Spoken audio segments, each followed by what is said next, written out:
over the last week and a half. At vigils and memorials, people have come together to mourn friends, fellow Winnipeggers, and everyone we lost on Flight 752. Yesterday, I met with families and friends who were here grieving. They told me about their loved ones, about trying to make sense of the senseless. There are no words for their pain, but they do not have to carry this grief alone.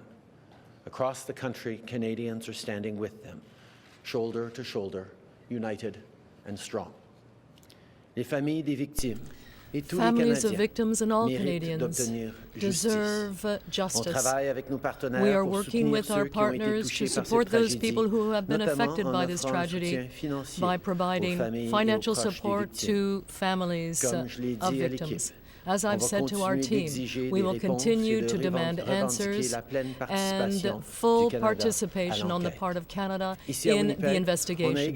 Here in Winnipeg, we also had some good discussions on interventions taken by Canada in response to a number of significant events on the international scene. Furthermore, we talked about the work we're doing with our partners to advance international priorities. This retreat has been a chance for us to talk about our priorities for the year ahead.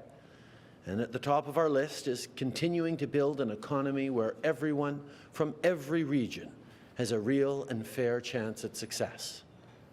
Last spring, I met Holly and Michael, students at the Manitoba Institute of Trades and Technology, just down the road from here.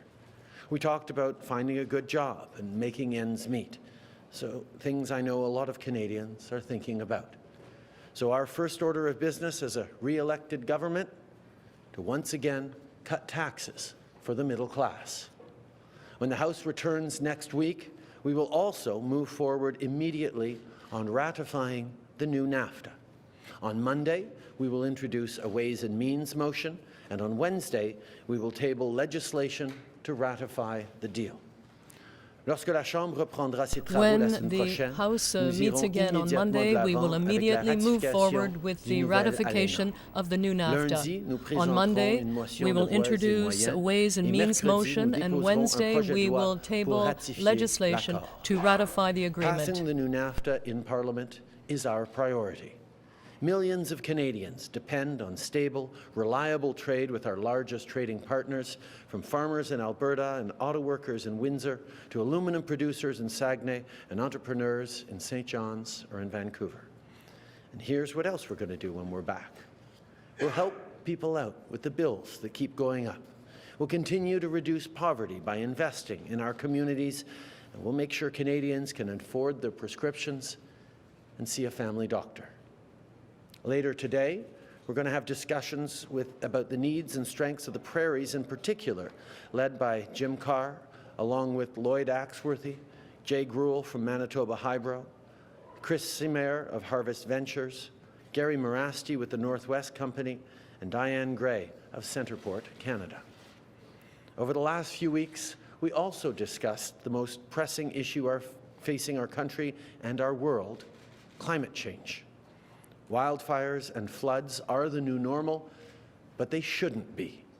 So we're stepping up to the plate. Just take our pledge to reach net zero emissions by 2050 and to preserve more of Canada's land and oceans. We're taking real action to protect our environment. We're doing so in a way that grows the economy and makes life more affordable for the middle class. To the hardworking women and men in the natural resource sector, I know you are facing tough times. We hear you, and we're going to keep working hard to get our resources to market. This weekend, our team discussed the Trans Mountain Pipeline Expansion Project. On Sunday, we heard from Ian Anderson and William Down with the Trans Mountain Corporation, who updated us about the status of the project and the thousands of good jobs it's already creating across the country. Linda Cody also spoke about sustainability and the importance of engagement with Indigenous communities. This project needs to be done right. That's why we will continue to engage with local communities and Indigenous peoples as we move forward. During this retreat, we also talked about keeping our communities safe. Too many lives have been lost to gun violence, and Canadians are calling for change. It's more than time to strengthen gun control in Canada. Our government is pledging to ban military-type assault weapons that have no place on our streets. We will also ensure that municipalities and communities interested in doing so will be able to ban handguns. We will also be investing to fight gun and gang violence. Finally, this retreat gave us an opportunity to talk about reconciliation. Over the last 4 years, we have realized significant progress when it comes to filling in the gaps between Indigenous communities and non-Indigenous communities. But we still have a great deal of work to do. Through full collaboration with the Indigenous peoples, we will continue to move forward on the road to reconciliation. Over the last 4 years, we made important progress. But we're just getting started. As I told our team, moving forward means finding common ground, listening to people's concerns, and working together to build a better Canada for all Canadians. That's exactly what our government is ready to do. Encore une fois, merci d'être des nôtres. Once again, thank you for being here, and I'm now ready to take your questions. Bonjour, Monsieur Trudeau. Catherine Lévesque, la presse canadienne. Good morning, Mr. Trudeau. Perhaps you could answer in both French and English. First of all, dual citizenship. We know that there have been some victims of the tragedy that have already started to be buried. I'm just wondering what Canada can do to help the Canadian victims of this tragedy. We recognize that the non-recognition of dual citizenship is a challenge in terms of our ability to support the victims of the tragedy. But we did insist on the fact that whatever their citizenship, whether it's recognized or not by Iran, the desire of the families to deal with their loved ones has to be respected. This is a commitment that is linked to international law as well as the precepts of Islam. And so we are focused on ensuring that the families' wishes, whatever their citizenship, be respected by Iran. We recognize that it is a challenge that Iran does not recognize double citizenship. But the focus that we've had on supporting the families has been to ensure that the families' wishes are respected in regards to burials, in regards to next steps. And that is what we have been insisting on with Iran. Respecting the wishes of the families lines up not with a question of citizenship, but it lines up also with international laws and practice and with principles around Islam for burials. So we've been insisting on that with Iran, and that is what we are hoping they will continue to do. Now, in terms of the black box, apparently Iran is asking the French and American authorities to provide them with experts to deal with the black box data. Do you think that Iran is now becoming more willing to cooperate? Well, we want the black box data to be analyzed immediately, which is the normal process after an airline tragedy. We know that, yes, there need to be qualified experts doing that, but it's also a matter of technology and equipment, and that is not available in Iran to analyze the data. That is why we are encouraging Iran and asking Iran to send the black boxes to a place where there is that ability to quickly and properly analyze that data. Now, some countries have said that they're willing to do that, such as the United States, but we will continue to ensure that those black boxes are quickly analyzed. We recognize that the black boxes are key to the investigation, and there are rules around making sure that they are analyzed quickly and properly in cases such as these. It is not simply a question of having the right experts in place to analyze the black boxes. There is a question of significant technological requirements in order to do that that cannot be done in Iran, that cannot be established in Iran. That is why we have been calling upon Iran to release the black boxes to a reliable third country that has the technological and personnel technological capacity and the personnel to properly analyze those boxes. There has been broad consensus in the international community that France would be the right place to send those boxes, but we continue to pressure Iran to do just that. Joan Bryan, Canadian Press. All of the other major parties have had criticisms about the new NAFTA, so I'm wondering who you think is going to be your dance partner to get this through. And more generally, what have you been doing, or what has the government been doing to ensure you will have dance partners on various initiatives that you try to undertake? Obviously, there are going to be many conversations to come between our excellent House Leader, Pablo Rodriguez, and the other parties as we negotiate our way through and ensure that the ambitious vision that Canadians have for a healthier country, a more prosperous country, a country that's fighting climate change, a country that is ensuring everyone gets a real and fair chance to succeed, that we move forward in an aligned way in the House of Commons. On NAFTA, those discussions will, of course, engage and activate as we and accelerate as we move forward with ratification processes in the House. But what we've been doing is reminding everyone in the House and across the country of how important it is to secure our most important trading relationship for future generations, to ensure that jobs for workers right across the country that rely on trade with the United States are in a good place, that investors and businesses can continue to have access to our most important trading partner. We continue to do things like protecting supply management and ensure that cultural exemption that is so important for our cultural industries. We are going to make sure that we move forward in the right way, and that means ratifying this new NAFTA as quickly as possible, but responsibly in the House of Commons. We recognize that it's extremely important to move forward with ratification of the new NAFTA agreement in the House of Commons. Our parliamentary leader in the House, Pablo Rodriguez, has been having discussions with our counterparts in the other parties to ensure that we can quickly move forward with this process. There are too many jobs right across this country and too many workers that need to have that access to the United States market. Too many businesses and investors that are relying on access to the U.S. market, whether it is when it comes to supply management and cultural exemptions that we were able to secure to protect our cultural industries. It's extremely important that we move forward with ratification, and it is our intention to move forward quickly on this. The House is coming back in the wake of this tragedy with the plane going down over Iran and so many Canadians dying, with Newfoundland still digging its way out of this incredible storm.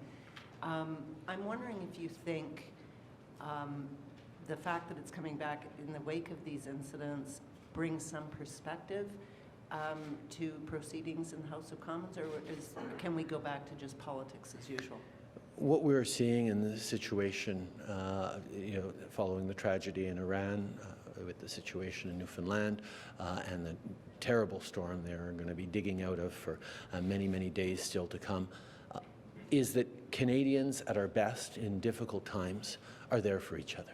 We lean on each other. We support each other through challenges, and that's very much the approach that Canadians have shown us all over these past weeks, and it is certainly the approach with which we will engage in the House of Commons, looking to find common ground with our colleagues in the House, looking to work together on bringing forward real measures to help Canadians, whether it's making life more affordable, keeping families healthier, protecting our communities from gun violence, moving forward in many ambitious ways to fight climate change and strengthen our our environmental stewardship. These are the things that Canadians want to see everyone working together on, and that, of course, is top of mind for us.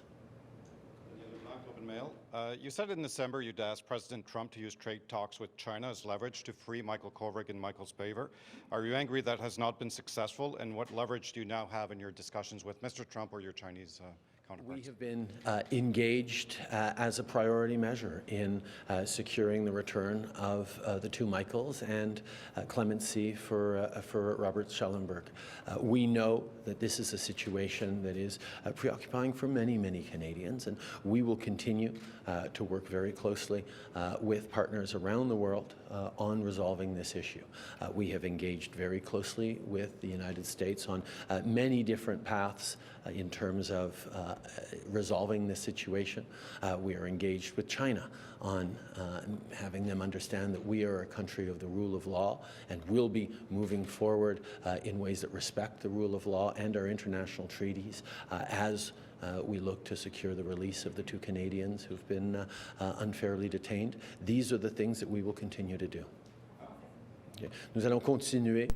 We will continue to work to ensure the return of the two Michaels that are detained in China. We know there are a number of different avenues we can pursue, whether it is working directly with the United States on the various issues we can work together on related to that, or working with the international community to talk about their concerns about the actions of China, and we will continue to work directly with China as well to make it clear that we are a rule of law country and will continue to work hard to ensure the return of the two Canadians. There are a lot of different ways of approaching this problem, and we are taking all possible approaches that we can to resolve it. Community who advocate for a prisoner swap in this case. We're a country of the rule of law, and we will abide by the rule of law. We are a country of the rule of law, and we will remain such. Global News. Other than NAFTA, what specifically can you tell us about what other legislation will be tabled during this session? Specifically, will that include a ban on assault weapons, and what would go into that ban? Which weapons, since many of that definition are already banned? We will be moving forward on a ban on assault weapons, because we know that weapons designed to kill the largest number of people in the shortest amount of time have no place in our communities. There are immediate steps we will take in the coming weeks on that, led by Minister Bill Blair, who's been engaged in this issue for the past years and indeed for a lifetime. We will move forward on many other measures as well to strengthen gun control. We recognize that there are many angles and facets to this challenge, and we will be engaging on everything from ammunition restrictions at the border to moving forward on investing in better community supports to strengthening our borders services ability to interdict guns flowing in from the United States. There are many measures we will be taking. We're already working on a number of them, and we will continue to work on those issues through the coming months.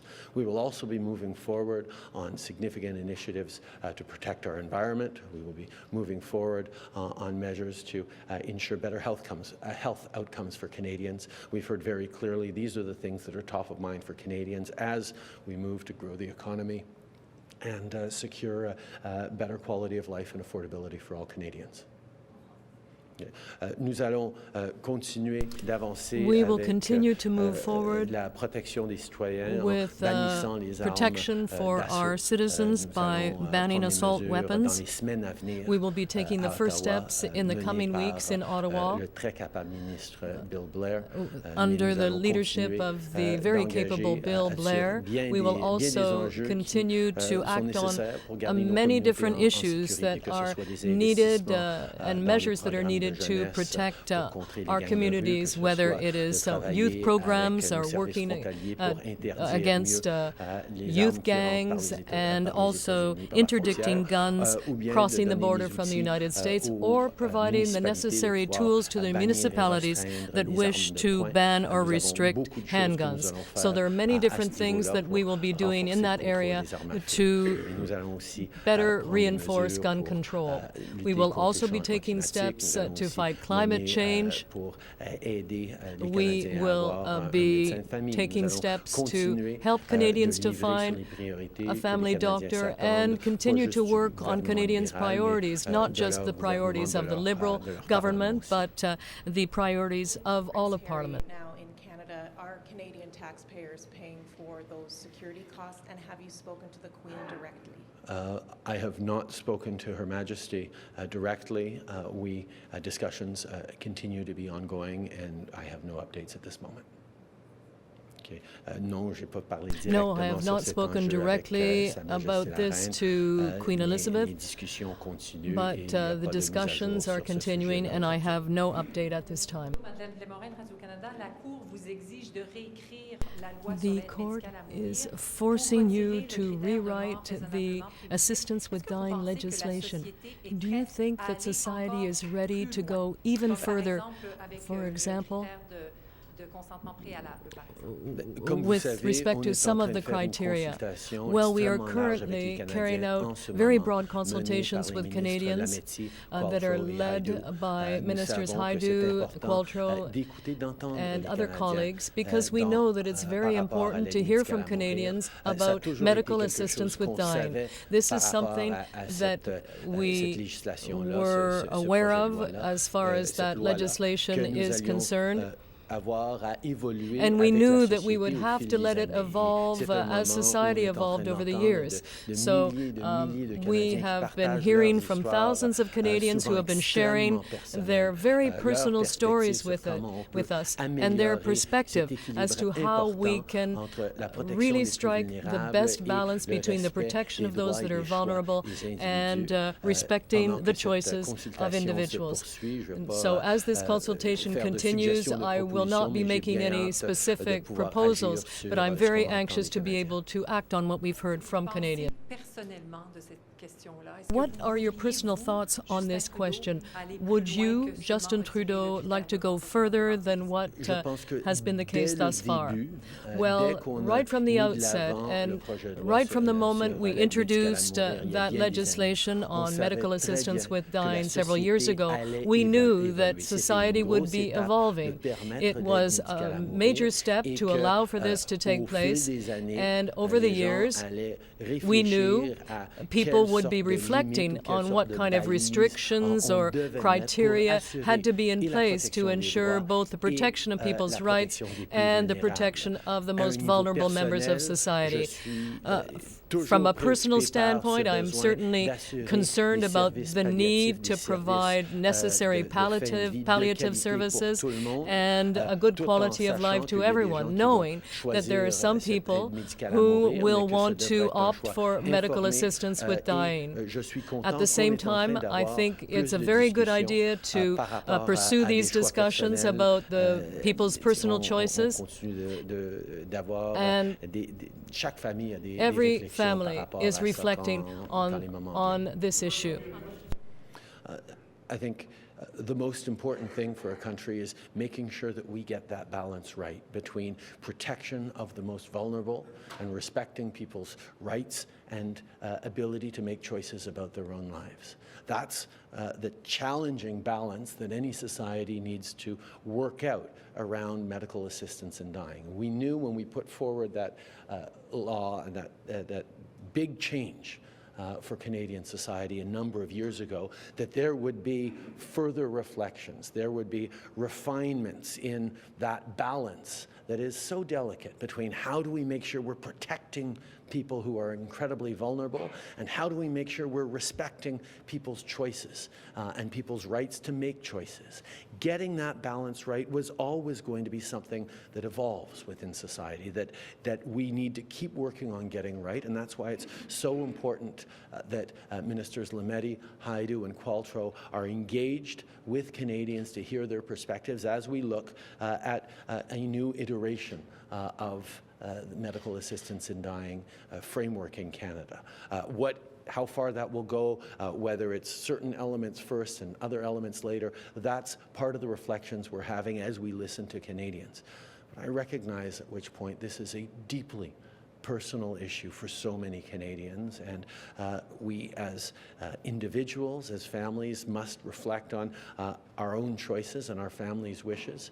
But as a society, we need to make sure that there is top quality palliative care, that there are proper end-of-life supports around so that people can make the best and most informed decisions for their own families. Josh Aldridge, Winnipeg Sun. I just want to ask you about your meeting yesterday with Premier Pallister, specifically the Manitoba Green Plan.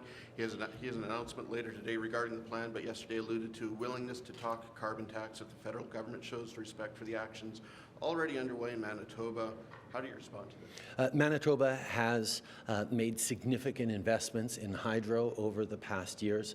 They have moved forward in a range of ways that have shown a real commitment to building a stronger economy that fights climate change at the same time. We're always happy to work with any province as we move forward on a national plan that continues to put a price on pollution right across the country. I look forward to making sure our officials and politicians engage on this issue, because I know Manitobans recognize, with the greater extreme weather events, with the real challenges facing our farmers, facing workers and industries, that we need to take real action on climate change in ways that supports communities, and I'm pleased to be engaged in discussions with Premier Pallister on that. Okay. Je suis très content de I'm very pleased to acknowledge that Manitoba has taken very important steps when it comes to hydroelectricity in recent years and made investments to protect nature and also prepare more economic growth in a global world affected by climate change. So we will always be willing to work with any province that wants to do more and be part of our pan-Canadian approach on climate change. And I'm looking forward to pursuing my discussions with the Premier and the two levels of government together so that we can work even better together. Sticking with the environment and some of the climate change issues, Pallister also talked about flood protection yesterday, specifically the spring right around the corner. Can Manitoba expect consultations with Indigenous groups in the Inner Lake region and a project approved in time to get shovels in the ground to make sure work is done in time? And what kind of timeline are we looking at to get some of these projects underway to help with the flooding issues in that area? We understand the urgency of dealing with increasingly severe floods almost every year here in Manitoba and in other places across the country. That's why as we move forward on significant infrastructure investments, on flood mitigation, on supports for families, on managing water, we continue to partner with the government of Manitoba, with governments right across the country. We have the largest and most ambitious plan for investing in infrastructure in Canadian history that we launched 4 years ago, that we're very much continuing on. We look forward to working with the government of Manitoba, with municipal partners, to make the investments that are needed for the extreme weather that we know is coming in the coming years. Okay. Sorry, just a sec. Nous reconnaissons à quel point des événements extrêmes, that extreme weather events are becoming more and more frequent, and we also know that Manitoba and other parts of the country are facing more and more severe flooding almost every year. And that is why we need to continue to invest in our infrastructure in order to help communities and families and the Indigenous peoples come through those difficult times. We are always anxious to be partners with the provincial governments in making those investments, and we have major plans to be working with Manitoba on infrastructure, and we're looking forward to working with them. Jonas Gilbert, City News. Here in Winnipeg, public safety is top of mind for many residents. Mayor Bowman intimating yesterday that stopping the flow of drugs across the border, as well as investing in community programs, could be a big help. Can we expect action on that here in Winnipeg? I was very pleased to sit down with Mayor Bowman yesterday and talk about the work we're doing together and how we need to do more to keep people safe in Winnipeg and indeed in places like it across the country. We recognize the challenge with opiates and specifically with meth here in Winnipeg is a real challenge. There are a number of projects been put forward at various levels to work on that we're looking very carefully at, that we're very enthusiastic about. We know that there are a range of solutions to counter addictions challenges, including things like housing, mental health supports, investments in communities, reconciliation for Indigenous peoples who are disproportionately affected in this crisis. There are many, many things we need to do, and we will be working hand in hand with Mayor Bowman and the province as it steps up to ensure that we are keeping Winnipeggers safe, not just now, but for the long term. We realize that the opioid crisis and the meth crisis are a real concern here in Winnipeg and a real tragedy for too many communities and families. Often violence is associated with the tragedies that occur here in Winnipeg, and therefore we know that we have to work with the other levels of government on this. In my conversation with Mayor Bowman, we discussed a number of programs, and we're interested in being part of some of those projects, and we're seeking to cooperate with the province as well. But we know that countering violence and investing in any steps that can help us to meet those medical challenges, but also investing in infrastructure, whether it is mental health supports or reconciliation with the Indigenous peoples who are severely affected by this crisis. We know that we have a great deal of work to do, and we want to be partners to Winnipeg and Manitoba.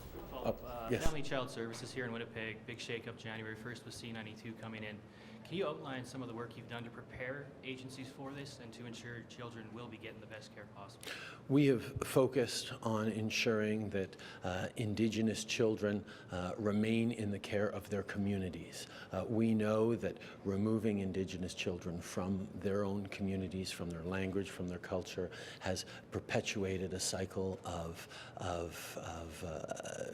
challenges of marginalization, of poverty, of a broken relationship with Indigenous peoples in this country that needs to stop. And it starts with initiatives like C92, which returns the responsibility for raising their children to Indigenous communities. There are many steps we have to go through to ensure that those supports are in place in communities, that they will have the strong and predictable, stable funding necessary to build the infrastructure and the programs necessary to do this.